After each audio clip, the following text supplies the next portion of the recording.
Assalamualaikum warahmatullahi wabarakatuh. Ilahi anta maksudi waridoka matlubi a'tini mahabbataka wa ma'rifataka. Sesuatu hal yang mudah kita dapatkan biasanya sangat mudah pula kita lupakan, bahkan kita tinggalkan.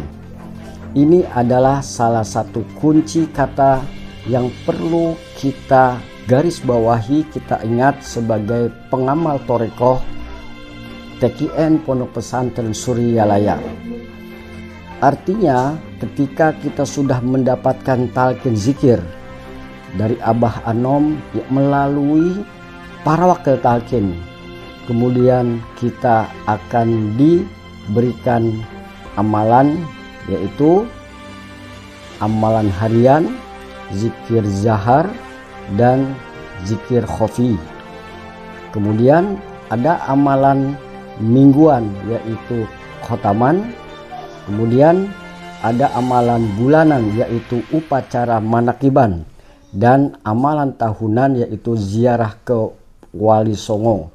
Semua sudah tertulis dan mudah kita dapatkan dari pusat, ada di toko, ada di kios yang ada di pusat secara resmi, ada juga dari para ikhwan di tempat-tempat manakib. Artinya kita mudah langsung hari itu juga dan kita dapatkan amalan-amalan. Kalau kita bandingkan dengan seorang wakil talqin Abah Anom dari Malaysia yang bernama Kiai Haji Tuan Guru Muhammad Zuki As-Suja, mendapatkan amalan-amalan itu tidak sekaligus dari Abah Anom. Beliau satu-satu amalan harian diamalkan sampai 2 tahun. Kemudian bertahap sampai 4 tahun lebih beliau baru mendapatkan amalan yang tadi itu. Ini artinya bahwa amalan-amalan yang kita dapatkan betapa berharganya, betapa kita membutuhkannya, dan inilah amalan yang dicari-cari oleh orang-orang yang telah mendapatkan hidayah untuk mengenal Allah, untuk bermakrifat kepada Allah Subhanahu wa Ta'ala. Kemudian ada satu hal yang perlu kita catat, bahwa Abah Anom, semua murid-murid beliau dari tingkat rendah status sosialnya sampai dengan status yang tinggi didapatkan atau diberikan oleh Abah Anom itu sama, yaitu kalimat la ilaha illallah. Ketika Abah Anom didatangi oleh seorang kiai yang besar, beliau memberikan kalimat la ilaha illallah. Salah satunya adalah Profesor Buya Hamka. Beliau datang ke Suryalaya, diberikan la ilaha illallah. Kemudian Abah Anom didatangi oleh para jawara yang sangat sakti. Mereka datang kepada Abah Anom dengan pasang badan, ingin menunjukkan kesaktiannya, tetapi setelah melihat mata Abah Anom, mereka luluh dan mereka juga diberikan la ilaha illallah. Ini menandakan bahwa Abah Anom mengajarkan Thariqah zikir la ilaha illallah. Siapapun yang datang akan mendapatkan kalimat la ilaha illallah. Oleh karena itu, hal-hal seperti ini dari tauladan para wakil talqin yang terdahulu perlulah kita sering-sering mengambil pelajaran, mengukur diri kita seberapa jauh kesetiaan kita, sampai di mana kebutuhan kita akan kadar kecintaan kita dengan amalan-amalan dan keistiqomahan kita. Mudah-mudahan dengan motivasi daripada wakil talqin yang terdahulu bisa mengukur diri kita masing-masing. Mari kita simak. 2 tahun 4 bulan, daripada 2 tahun 4 bulan baru ketemu 2 hatam 4 tahun 4 bulan baru 3 step. Nah kan? Belum tahu lagi tentang manakib. Itu pulang ke kata abah, nanti pulang harus manakib. Bingung lagi manakib apa? Harus pulang, harus manakib. Ini usul dari kitabnya ini. Wah, pulang manakib. Sudah, belum ada Iwan ketika itu. Hanya sendirian. Pulang karena beliau sudah mengadakan manakib, saya buka bukunya. Kata abah dari sini ini. Ada 4 kan? Pertama, baca Al-Quran. Yang kedua, bacaan tambih. Yang ketiga, bacaan tawasul. Yang keempat, mangqobah. Itu udah doa mangqobah, doa Syekh Abdul Qadir Jilani. Tanya lagi abah, ya gini bah, ya gini. Yang itu harus diadakan. Di mana? Di tempat nanti. Oh, pulang saya. Udah begitu pulang, tengok ini mana kita. Kalau ini tidak ada orang lagi, saya semenakik sendirian. Saya baca Quran, oh masya Allah. Ada orang yang tahu, kita sendiri tahu kan? Ini Quran kita baca sendiri untuk kita sendiri. Baca tambih, baca sendiri. Tawasul, saya baca sendiri. Munakib, baca sendiri. Ceramah, saya sendiri. Ini enak betul. Sampai subuh ceramah sendiri. Jam 12 sampai subuh. Enak kalau sendirian, tidak ada orang ganggu.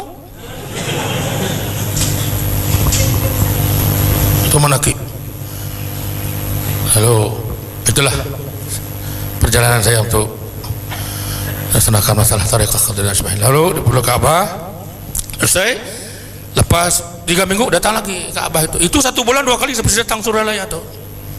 Tidak bisa putus hubungan dengan beliau dari 30 tahun, 1 bulan paling lama 2 kali, sebulan sekali datang terus. Kata barokah beliau. Kayaknya alhamdulillah sampai lapor kepada sudah Pak, jaga manakib. Bagaimana? Sendirian. Enak kata abah juga dulu begitu, kata abah. Sama abah sepuh. Abah juga sama abah sepuh begitu. Sendirian begitu kata abah. Nah, jadi enak kalau kita sendiri, tidak ada yang ganggu. Paling-paling di Islam, masuk Islam tuh. Adik sudah selesai itu, alhamdulillah, maka barulah saya dapat merasai daripada zikir harian, zikir mingguan, bulanan, agar sampailah amaliyah tuh. Alhamdulillah, terasai itulah jalan-jalan untuk thariqah. Harus istiqomah yang berpanjangan. Tidak bisa kita hari ini walaupun ditalqin dengan seorang mursyid, kalau kita tidak istiqomah, jujur, ikhlas, Allah tidak akan membuka hidayah pada kita. Maka setelah di situ alhamdulillah saya ditambahin oleh pengusaha Makan Abah tuh, diberi buku ibadah sunat. Ibadah sunat itu, perhimpunan ibadah sunat itu mentada ibadah yang tipis itu. Ini dipraktik kata Abah, diamalkan. Mentada ibadah itu yang tipis itu, dari mulai berapa sunat, 111 sunat itu semua dipraktiskan itu, dari maghrib, isya, qiyamul lailnya, zikirnya, sebagainya. Akhirnya beliau sampaikan harus sampaikan zikir menyempurnakan sebanyak 490.000 kali kalimah la ilaha illallah untuk memantapkan amaliyah zikir thariqah Qadiriyah. Alhamdulillah, itulah sedikit perjalanan yang saya alami. Kemudian apabila begitu ulang kali ke Suralaya, barulah saya dipanggil Abah ikuti program-program pengajian. Baru dimasuk program pengajian. Di mana ada pengajian kita masuklah, ikuti program-program pengajian beliau. Tapi saya mesti ikut beliau. Ada apa itu jarang sekali beliau itu menyampaikan. Jarang sekali Abah itu membuka kitabnya. Tapi Abah itu kali pertama dia jarang sekali membuka kitabnya kalau Abah itu. Maka datanglah saya memperhatikan di situ, duduk sebagai penghuni di pesantren Suralaya, macam-macam lah manusia itu datang pada ketika itu. Banyak yang datang itu, banyak jago-jagoan, kalau jago semuanya tuh, tak mapan di besi, tak mapan di api, segala macam tuh, gagah semuanya itu. Bila melihat Abah itu, masya Allah begini, aduh sakit aku ini. Yang datang begini mapan besi, ada yang satu itu pakai tali pinggang pakai besi ini, pakai tali pinggangnya tuh tajam sekali untuk berhadapan dengan Abah itu. Saya bimbang itu kalau cacatnya bercedera Abah itu. Begini saya juga, apa kan begitu, Masya Allah, gini angkat kepalanya itu, lembut tali pinggangnya itu, hancur, tajam sekali itu. Ketika itu menghadapi Abah itu dengan bermacam-macam ujian itu, macam-macam serangan di Suralaya pada ketika itu, bukan main itu mempersiapkan guru kita, Syekh kita. Alhamdulillah. Maka apabila selesai cerita saya itu, saya lihat dari penghuni, kata Abah harus di sini, di tempat di depan pintu madrasah itu, harus kamu di situ. Situlah kita, saya di situ. Datang kiainya, saya pelajari, mau apa kiai datang sini? Ngomong gondong itu, dikasih Abah talqin zikir la ilaha, sama dengan saya yang bodoh juga dikasih itu. Lalu didatang lagi itu daripada kontrak engineering itu besar tuh, yang pembangunan, bagai pembangunan insinyur. Mau apa mereka nih? Mau belajar zikir, dikasih la ilaha illallah, sama saja, tidak ada beda dikasih oleh Abah. Masya Allah. Disinilah selesai, sudah 4 hari, 5 hari, kelima ditanya oleh Abah, gimana Joki orang-orang ini yang datang ini sering memohon pembimbingan daripada kita, kata Abah. Mereka mau dibimbing oleh kita, datang begitu jauh mau dibimbing oleh kita. Inilah yang diucap oleh baginda Nabi Sallallahu Alaihi Wasallam.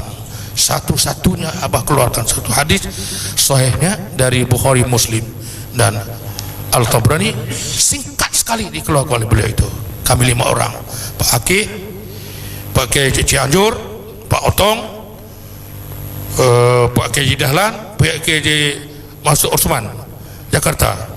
5 orang, kata Abah. Ini Abah teringat kata Rasul, mereka datang ini untuk itu.